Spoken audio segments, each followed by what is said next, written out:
રાજકોટ સહિત સમગ્ર જિલ્લાના વાતાવરણમાં અચાનક પલટો આવ્યો છે। ભર ઉનાળે આકાશમાં કાળા ડિબાંગ વાદળો ઘેરાયા છે। પવનની ગતિમાં પણ ભારે વધારો થયો છે, જેને કારણે લોકોને અસહ્ય ગરમીથી મોટી રાહત મળી છે।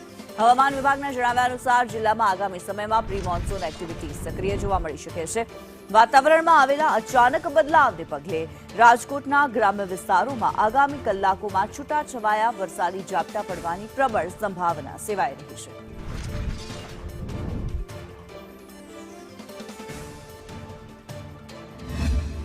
રાજકોટના વાતાવરણની અંદર પલટો આવ્યો છે। છેલ્લા 24 કલાકમાં રાજકોટની અંદર તાપમાનમાં ઘટાડો થયો છે। આકાશમાં કાળા ડિબાંગ વાદળા છવાયા છે। રાજકોટ શહેર અને ગ્રામ્ય વિસ્તારની અંદર વાતાવરણમાં પલટો આવતા જ લોકોને ગરમીથી રાહત મળી છે।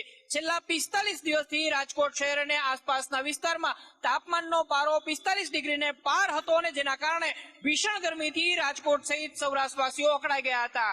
હવામાન વિભાગની આગાહી છે કે રાજકોટ અને આસપાસના ગ્રામીણ વિસ્તારની અંદર છૂટો છવાયો વરસાદ પડી શકે છે, વરસાદી ઝાપટા પણ પડી શકે છે। પ્રી મોન્સૂનની એક્ટિવિટીના ભાગરૂપે આ પ્રકારની ગતિવિધિઓ છે એ રાજકોટ અને ગ્રામ્ય વિસ્તારની અંદર જોવા મળી શકે છે। આગામી 24 કલાકની અંદર ગ્રામ્ય વિસ્તારમાં છૂટો છવાયો અને ધોધમાર વરસાદ પડે તે પ્રકારની આગાહી પણ હવામાન વિભાગ કરવામાં આવી છે। કેમેરામેન વિપુલ બોરીચા સાથે મયુર સોની, સંદેશ ન્યૂઝ, રાજકોટ।